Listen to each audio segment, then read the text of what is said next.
આમ આદમી પાર્ટીના કાર્યકરોએ તંત્ર અને ભાજપ શાસકોની નિષ્ફળતા બતાવવા તૂટેલા અને ખાડા ખાબોચિયાવાળા રસ્તા પર ભાજપના ઝંડા લગાવી અનોખો વિરોધ પ્રદર્શન કર્યો હતો। તંત્ર અને શાસકો ફક્ત ખોટા તાઇફાઓ કરે રાખે છે। પ્રજાની પીડાની કોઈને પડી નથી, તેથી તેમના બહેરા કાને સાદ સંભળાવવા જ આ અનોખી રીતે વિરોધ પ્રદર્શન કાર્યક્રમ યોજાયો હતો। આ વિસ્તારના રહીશોને ચોમાસા દરમિયાન પુષ્કળ તકલીફો પડે છે, પણ પાલિકા અને ભાજપ શાસકોના પેટનું પાણી હલતું નથી। ચોમાસા દરમિયાન રસ્તાઓની સ્થિતિ ખૂબ ખરાબ થઈ ગઈ છે। સાથે સાથે સોસાયટીની આસપાસ પણ ગંદકીના ઢેર જોવા મળી રહ્યા છે અને આવી સ્થિતિમાં હવે ધીરે ધીરે લોકો પોતાનો અવાજ વિરોધ પક્ષ સાથે ઉઠાવી રહ્યા છે। આખા વિરોધ પ્રદર્શન દરમિયાન સોસાયટીના તમામ રહીશો અને રાહદારીઓ આમ આદમી પાર્ટીના કાર્યકર્તાઓએ ભાજપના ઝંડા લગાવી તંત્ર અને શાસકોની આંખ ખોલવા માટે પ્રયત્ન કર્યો હતો। તંત્ર અને શાસક ફક્ત ખોટા તાઇફા કરે રાખે છે અને પ્રજાની પીડાની કોઈને પડી નથી, તેથી તેમના બહેરા કાને સાથ સંભળાવવા જ અનોખી રીતે વિરોધ પ્રદર્શન કાર્યક્રમ યોજવામાં આવ્યો હતો। તેમાં આ વિસ્તારના રહીશોને ચોમાસા દરમિયાન પુષ્કળ તકલીફો પડે છે અને પાલિકા અને ભાજપના શાસકોના પેટનું પાણી હલતું નથી। ભાજપ શાસકોની નિષ્ફળતાનો આ નમૂનો છે।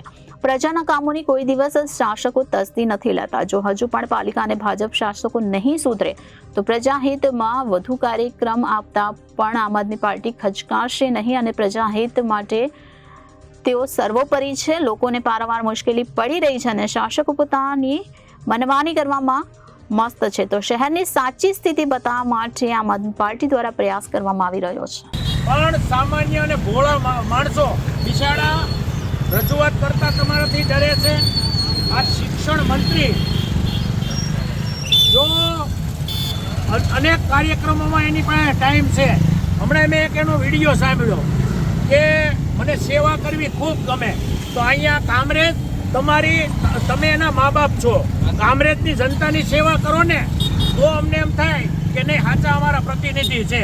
અથવા તો તમારી પાસે ટાઈમ ન હોય તો તમારા અહીંયા હજારો કાર્યકર્તાઓ આ રોડ ઉપર છે, તમારી પરચી હરેક સોસાયટીની અંદર બટાઈ છે, તો એ કાર્યકર્તા અત્યારે ક્યાં જાય છે?